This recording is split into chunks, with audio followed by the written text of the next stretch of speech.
Hi, Camilo. Hey there, Safi. Happy to be here. So happy to see you. So glad to have you here too. Can you see my video? Yes, I can see your video. It's very clear. Okay, great. How are you? Thanks for the invitation. You're welcome, Camilo. It's my pleasure that you agreed to be on my Impact Talk today. I'm sure the viewers are going to get a lot of insights from us today. I'll do my best for that. And I Uh, was just giving your introduction to them, but now I would like you to introduce yourself. for sure. So, hi everybody. I'm very happy to be here to share my story with you. I'm Camilo Bonilla from Bogota, Colombia, from the other side of the world, and always a person who has dreamed about a different future, a better world. Since I was 15 years old, I created my own foundation called A Smile for Colombia, and there I began a long journey trying to create a sustainable future and with equality, with no poverty, and many of the things that frustrated me from a very young age. So I created Quantica with an incredible team that I have right here in Bogota.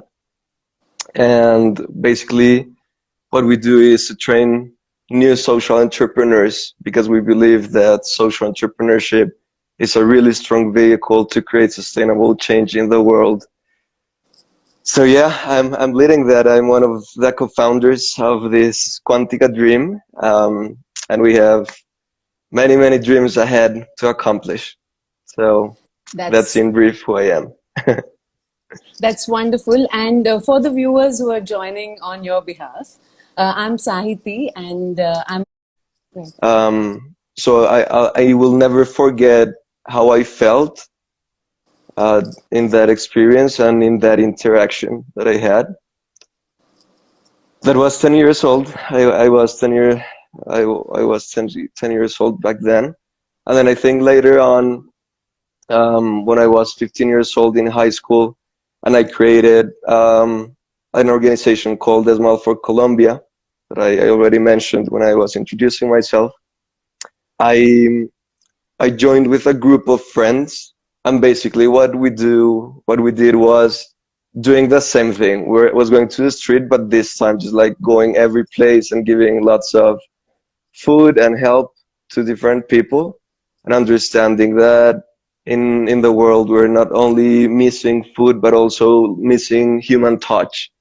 Um, so many of these things just like nourished all of this purpose to which I dedicate my life to.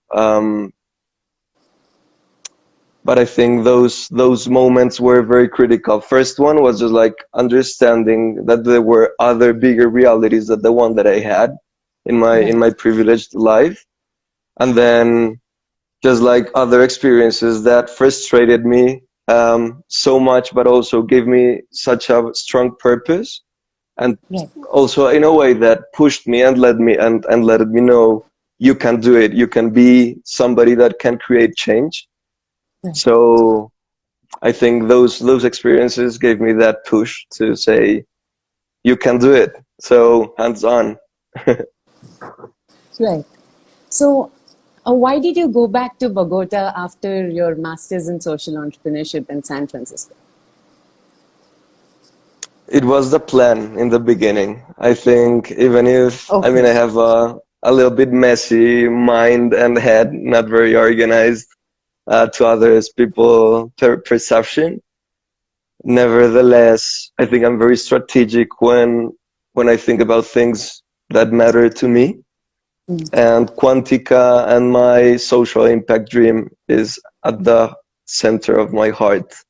So as I finished my degree in psychology, I had very clear that I wanted to go to study social entrepreneurship Right. in either the US or in Europe, and then come back to create Quantica because Quantica actually began many years before in 2012. We did the masters for the ones that are listening We did the masters in 2015, so it was already Yes. a project that I had in my head.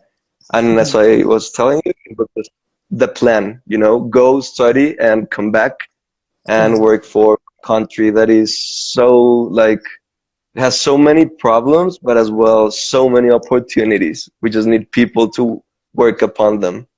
Right. So, how did social entrepreneurship impact your journey? And what are the few concepts can you share which inspired you to execute those concepts in Quantica? Super. I think there are two lines. One of them regarding education, the other one regarding social entrepreneurship. So I guess my entire life is filled of frustrations that gave me purpose. You know, I Right. think social entrepreneurs many times began in frustrations. So one of them was not feeling that the education that I was having was nourishing my social entrepreneurship spirit or my social entrepreneurial spirit because it wasn't like a hands-on education and it didn't take into account the human development side that I think it's critical in everything in our life and in the scenarios of life. And then social entrepreneurship, I found it around, I think this was like 2012, and it just simply answered to many of the struggles that I lived with my first experiences in social aid that were around, as I was telling you, giving food or giving things on people on the street. Right. But then I was understanding that this was not sustainable on the social level. Right. So social entrepreneurship gave me this deep understanding on how we could create change in a sustainable way. Right. Um, because it answered not only for sustainable systems on a social side, but also bringing together two concepts that many times are very apart or very aside, that are profit and purpose. So many people believe that you have to be a volunteer for your entire life if you want to help people, and then you have to make profit on the other side. Right. And life, and that's to me, That's a that's a gap. waste.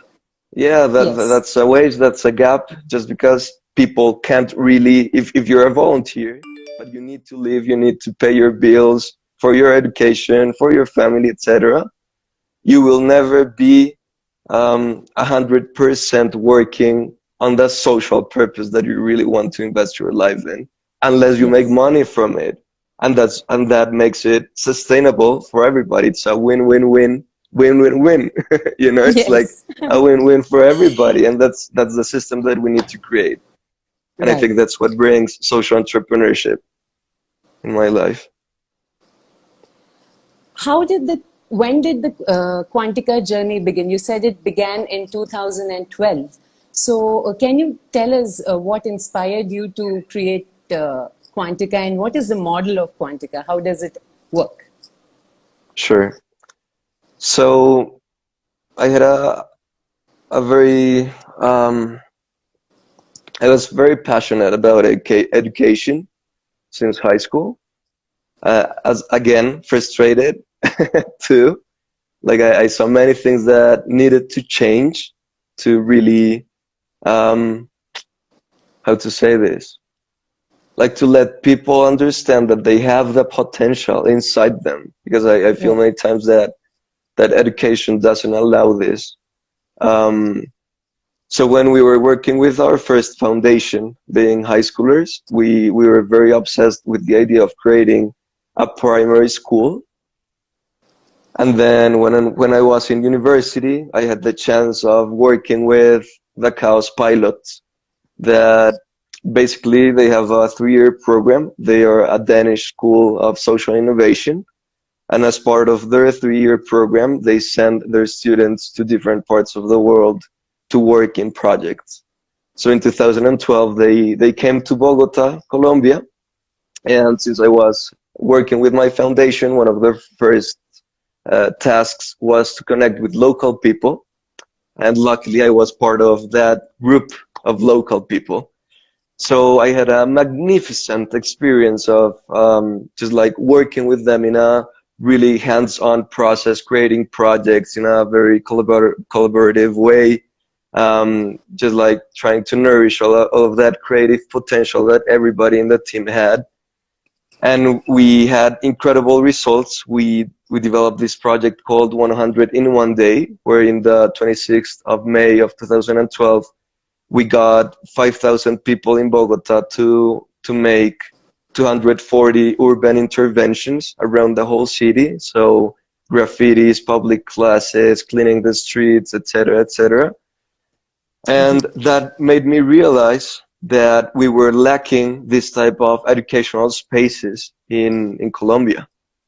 Like I was wondering, like, why do I have to come to work with these people aside from like my studies, you know, like I should be learning to do that in the academia that I'm paying for, actually.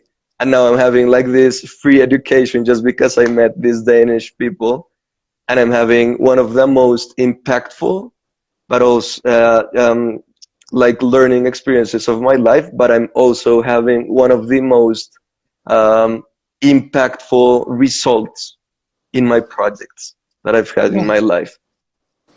So I think to summarize all this experience, it or meeting the Chaos Pilot ended up in why not creating a platform, a school, a training center here in Colombia that embraces those values and that Right. can bring the people that think about a better world and a sustainable future together to do things together, to experiment and to go beyond and make the change happen. Right. So, how do you bring in people? How can one qualify to be a part of the part of Quantica education? I'll answer that with two pieces. So first one, we we hate saying no to people. So we don't have like this, who are you and Qualification. blah blah blah, you know, or give me your grades from high school or from university or blah blah blah, or like these elegant recommendation letters. Right. Because as a matter of fact, since one of our bases is education, we believe that every human being in the world has a unique potential Right. to make change in their own lives and to make change in their communities. So if we start from saying like, no, you can't because you don't have this, and that, then we're doing nothing because we're breaking like the basics. And you know, that actually were the founding ground of Quantica. Right.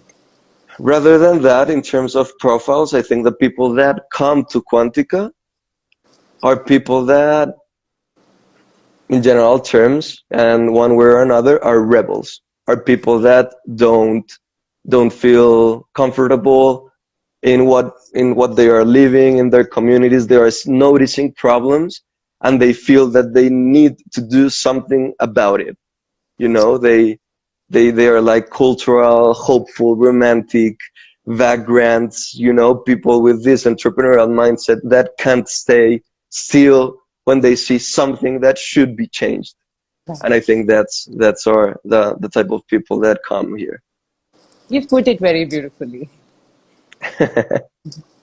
So, how do you wish to? What is the impact that you wish to create through Quantica education, and how do you measure the impact? That's very important in this social impact field. How do I measure the impact? Yes. So first, how do we want to get there? So probably I should have begun with this. But our biggest dream is to create a new concept of education. So we want to create a new educational system that gives everybody the chance to discover and develop their full potential. And then with this educational system, understanding that if we if through education we develop people that understand their own value, that Right. understand their capacity to make change, and Yes. then understand how with social entrepreneurship they can create sustainable change, we can create deep impact and systems, deep impact in a systemic level. How do we measure this impact right now? So we have two sides. One of them is on the human development side. So it's more on an individual basis. Right. So understanding how people think and feel about themselves after they go through our programs. Because many of the things that happen, many of the magic that happens within Quantica are related to your self-confidence. You know, you believe in yourself after you go through our programs. So that's huge. And then on the other side, it's the impact side, where you're talking about how when you believe in yourself, how you can impact the others, how you can Right. impact your community. So we also have metrics in terms of the impact in the communities or in the projects that our students develop, but also because we can't live this apart in money. We need to know that as social entrepreneurs and as social businesses that they are developing, how much money they are making, because that money will allow them to make more impact. So those would be the metrics. Right. And how do you wish to scale Quantica education? And what are the Sorry? challenges? How do you wish to scale Quantica? And what Hmm. are the challenges that you're countering with scaling the idea? Because creating social leaders, as you said, is both human potential along with creating a sustainable business which brings profit. So scaling this could be very challenging at one point because the quality, bringing out the same quality on such a big scale would be difficult. So how do you explain that? I think that's a big question, and I think I still haven't solved it. You know, Okay.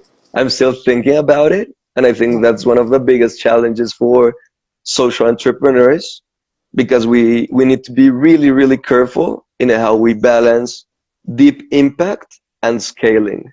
Yeah. Because if we scale, maybe we can risk quality in what we're doing, and Yes. that's something that you really have to balance.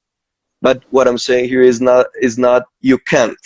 It's just like you have to be creative to find a way, because scaling is critical to reach More like masses. more masses, more impact, right? So what we're trying to do is like, first of all, bringing together technology and also human, like human resources. I'm not a fan of this word, but just like to explain myself. Right. In two ways. So technology as having like digital platforms and courses that can be up there in the cloud or in YouTube or wherever, so that people anywhere in the world can access this content, but also having people in different cities and countries of the world that have been trained by us, not only in the contents of social entrepreneurship, but also in our pedagogical ways of teaching it, which is critical, because you can be like an expert, you can have a PhD in certain topic, but if as a teacher you can't, you don't have the abilities or you don't have the right methodologies to transfer that knowledge, then you're doing nothing. So I think that's critical. And we're developing right now that training program for trainers, so that we can go to different cities and people can start replicating what we're doing right here in Bogota. Right. So, what are the pros and cons of technology in this? Because you're creating social entrepreneurs. So, scaling can, I asked you about scale. There is any pros and cons of technology, or do you believe that, as you said, both human interface and technology has to work together in today's world? I think so. I think that I know that there are many debates, and since like social entrepreneurs are based on being critical thinkers all the time, and they go and go and just like start talking and criticizing and reframing everything. That's very interesting, and also because we need to be critical. I mean, that's an essential part of our journey. But I believe that we need to um, understand how we can use technology and not say like I won't use it because this doesn't allow human connections. We Right. just need to use technology or make technology serve the purpose of creating human connections, you know? So never forget what's the order of that equation. Never let technology replace the human side of it, but it has to be there because technology is an incredible tool to bring people together. As a matter of fact, I mean, what is Yes. happening right now? It's happening because of technology, and we're literally like, on the other side of the world. So, Yes. but there's human touch here, which is what I'm talking about. Right. How can one identify themselves, I mean, themselves as a social entrepreneur? How can you identify yourself? Um, First of all, you Because, need to be. yeah, Tell me. no, because you're working in that field and many people come to you. So I thought that experience can add in for you to answer that. That's all I want to say. Okay. I think it's very important for you to understand that a concept like social entrepreneurship or like any other are shouldn't be limiting concepts, should be conventions. So you don't create concepts such as like being a social entrepreneur to understand if you are or you are not, because being a social entrepreneur, it's actually something that you need to define and you need to work on along the journey, because probably in the world there are many social entrepreneurs that don't call themselves social Social. entrepreneurs, as Right. as we understand the concept, just because we went to this like super university with a degree called social entrepreneurship, blah blah blah, but like social entrepreneurship at the heart is being passionate about creating change. I mean, that's the start of that journey of being a social entrepreneur as we know it, is being passionate about making a difference and creating change in your family, in the streets, in your school, in your work, in your society, in your communities, in your hospitals, wherever. But you need to be passionate about making change, not making money. Right. Money comes aside as well, and it's important, but you have to be passionate. And I think that's what makes different a social entrepreneur from just like an entrepreneur. Right. Hmm.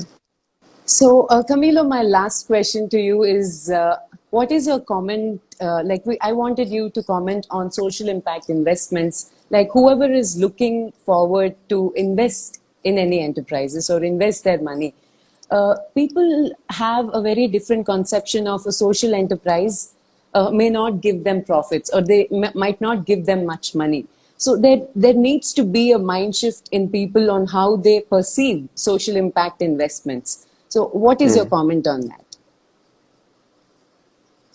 Well, this is really important, touching also the topic of scaling the impact of social enterprises. We need investors and high net worth people to understand the logic of this impact investing. I know it's hard because social entrepreneurs have even a more challenging mission than just entrepreneurs. Entrepreneurs need to make money, and social entrepreneurs need to make money, make social impact, and make environmental impact, you know? And I know that in like having the lens of an impact investor, that's also hard to understand, but they, instead of just like saying I don't understanding and keep thinking about social businesses as foundations or NGOs, that they needed like that mind shift. Yes. They not only should look for social businesses that are already creating profit, so understanding that we're not like, sorry, the world like bullshitting here and that we're making up these new models, but that there are already existing models that prove this, you know, like such as Aravind Aiker in India, or Patagonia in Argentina, or Tom's Shoes in the US, working all around the world, and many, many others that can Yes. prove that what we're saying is true. But also, there's another big piece of this puzzle that they should jump into, and is going to impact investing firms such as like Tonic, you know, in San Francisco. They should look up for that and see what these investors are doing already, Right. because they can relate to them, they can understand from them, and understand also what are the logics and methodologies that they are using to embrace this impact investing logic into their investments, and how it is proving positive. You know, Right. how these actual businesses are actually creating impact returns, but also creating profit returns. So Yes. if they see real cases and real people from who they can learn, I think we can start changing that logic as well. Right. So I had only these questions, and I think you've covered so many different topics in very little time, Camilo. It was a great discussion, and I really enjoyed my discussion with you. Same, Sathi. Again, I'm very grateful for the invitation, and I'm really, really happy to see you. I mean, it has been a long time, so it's always good to know that you have your fellows, dreamers that think about a better world, creating change somewhere around the world, and you know that maybe we are distant geographically speaking, but in purpose we're very, very close, and we will always be. Yes, we'll always resonate like this, and we'll always come together. And if the viewers want to know more, I'll request Camilo for another live session soon if I have more questions coming in. So thanks a lot for viewing us, guys. I'll see you tomorrow with another live. Bye bye, Sati. Bye, Camilo.